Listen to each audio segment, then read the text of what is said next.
What if that nagging feeling in the back of your neck was real? What if those hands reaching out from the dark that you believed were there were there? What if the monster in the basement really existed? And what if there was really something under the bed? Would you have the courage to face your fears? Hello, brave souls. Tonight's story is called The Ghost of Memory. The hallway stretched ahead like a throat. Pale tile, fluorescent fixtures dangling dark and useless. Windows to the left showing the gray afternoon pressing against my grimy glass. Elias moved in the practiced silence of 3 years' worth of survival. His backpack light, his breathing controlled. The crowbar in his right hand angled down and away from his body to prevent accidental noise. Then he saw them. 5 figures of the T-junction ahead, swaying in their awful, broken metronome rhythm. Whispers. Whisperers. His chest tightened, and he stopped, pressing himself against the wall. But he was already too close, maybe 18 feet, and the first memory hit him like a fist to the temple. Ferris wheel. Summer. The creak of the gondola and the smell of caramel corn and machine oil. His hands. Not his hands. Someone else's hands. Are shaking as they open a small velvet box. A woman's face. Round and kind. Eyes going wide. Oh my God! Oh my God, Marcus, yes! Elias gasped. Staggered. The memory released him as quickly as it had seized him, leaving only the ghost of another man's joy trembling in his nervous system. The security guard, Marcus, was on the left, uniform still visible beneath the grime and dried blood, jaw working soundlessly. He tried to steady himself, to plan. 5 of them, tight cluster. If he could just... The second memory came. Plastic bottle in hand, cold and sweating. The sharp, acidic, sweet taste of energy drink flooding the mouth. Then the horrible lurch at the bottle tips. Electric blue liquid spreading across white paper. Across careful equations. Across 3 hours of work. The sick drop of the stomach. The clock reading 8:47 a.m. 9 minutes until the exam ends. The metallic tang still coating the tongue. Elias's mouth flooded with the phantom taste. He could feel the panic. The young woman's panic. As visceral as if it were his own. The student was closest to him. Hunched and small. Her backpack still strapped to her shoulders. He should move. He knew he should move. Circle around, perhaps. Or wait them out. Or... Then the third memory came, and it didn't let go. Hospital corridor. Fluorescent lights too bright. The phone pressed to his ear. His wife's voice shredded and distant. Where are you? Where are you? She's coming, she's... Static. Dead air. The sick horror of disconnection. Then a nurse appears, and the nurse's face is apologetic, and the words come like slow motion bullets. I'm sorry, but visiting hours are over, and you'll have to... And beyond her, through the small window in the door, he can see into the room. He can see his wife's face, red and wet and alone, and he can see the small, dark head emerging, and he's screaming. He's actually screaming, but the door is locked. The protocol is protocol. And by the time they let him through, by the time the traffic and the bureaucracy and the stupid lateness releases him, his daughter is already born, already cut free, already crying without him. The regret is a physical weight. It leaves in his chest like a tumor. Every birthday afterwards, every first, he will see that closed door. He will know he was not there. He will know he failed the single most important moment of... Elias dropped to one knee, the crowbar clattering against the file. The memory was enormous, crushing, a grief so profound it eclipsed thought. He could feel the father's heartbeat, the specific texture of his guilt, the way it had colored every interaction with his daughter afterward. The overcompensation, The desperate attempts to make up for an absence she didn't even remember, but he could never forget.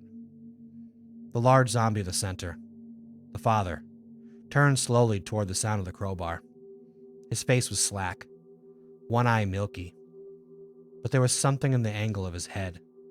Something almost... Elias forced himself to breathe. In through the nose, out through the mouth. His vision swam. The father's regret was still there, still pressing against his skull. He could hear his own survival instinct, the cold, reptilian voice that kept him alive for 3 years, screaming at him. Crowbar, head, clear the path, move, survive. But he couldn't move, because the man was still in there. Not alive, not conscious, but there, encoded in the pathogen, in the air, in the terrible transmission of a life that had ended badly. The memory wasn't just a recording. It was the last electrical storm of human soul, preserved in virus and vapor. If he killed the father now, would he be killing that too? The last echo of that regret? Was he the only person left in the world who knew this man had loved his daughter enough to be destroyed by his absence? The father took a step forward, then another. The others followed, drawn by the noise. Elias's hand found the crowbar. He stood slowly, his legs unsteady. He could run. He probably should run. But the disinfectant was in the science building, just beyond the junction, and he'd already burned through his last bottle. Without it, even a scratch could mean infection of the ordinary kind, the kind that killed you slowly in the new world where antibiotics were worth more than gold. The father was 10 feet away now. The memory was so strong, Elias could barely see the hallway anymore. He was in 2 places at once, in the library and in the hospital corridor, trapped behind glass while life happened without him. I'm sorry, Elias thought, and he didn't know if he was thinking it to the father or to himself. He raised the crowbar. The father's head snapped back with a wet crack. The body crumpled. The memory released like a broken circuit, leaving Elias gasping in the sudden, horrible silence of his own mind. The others turned toward him. Marcus, still carrying his Ferris wheel proposal. The student, still tasting energy drink and failure. 2 others he hadn't touched yet. 2 lives he hadn't witnessed. He moved quickly now, mechanically. The crowbar rose and fell, rose and fell. Each impact brought a new flash. A birthday party. A breakup. The smell of rain on asphalt. A grandmother's hands teaching someone to knit. But he pushed through, gritting his teeth, letting the memories wash over him away. When it was done, he stood in the junction surrounded by 5 bodies, breathing hard, his hands shaking. He had killed them. Of course he had. They were already dead. They would have killed him. This was survival. This was the world now. But he had also killed 5 people's last ghosts. Elias stepped over the father's body carefully, almost reverently. His boots left prints in the dust. Ahead, the science building waited, full of supplies and silence. He thought about his library wing, about the thousands of books he'd lived among for the 3 years. All that preserved thought, all those frozen voices. He believed he was surrounded by the dead. Dead languages, dead authors, dead civilizations. But the books had never screamed their losses at him. They never made him feel the weight of a stranger's grief as if it was his own. The whisperers did that. And as Elias continued down the hallway, past classrooms frozen in the moment of abandonment, past bulletin boards still pinned with announcements for events that would never happen, he realized something that made his chest ache. He wasn't alone in his solitude. He was surrounded by ghosts. Every whisperer was a ghost. Every memory was a haunting. And he, the last librarian, the keeper of dead knowledge, had become a gravedigger, killing memories one by one because the living had to eat, had to sleep, had to survive. The disinfected was where he'd hoped it would be, sealed and sterile in a locked cabinet. He took 3 bottles, carefully packed them in his bag, and began a long walk back. When he passed the junction again, he stopped. The bodies were already beginning to smell. Soon they'd just be meat and bone, indistinguishable from the wreckage of the world. But for now, just for now, Elias knelt beside the father. He didn't know the man's name. He didn't know his daughter's name. But he knew their regret, and that felt like knowing something essential. "You loved her," Elias said quietly. "I know you did. I know it mattered." The body didn't answer. Of course it didn't. But Elias felt something loosen in his chest. Some small acknowledgement that bearing witness to these deaths, these final echoes, was its own kind of responsibility.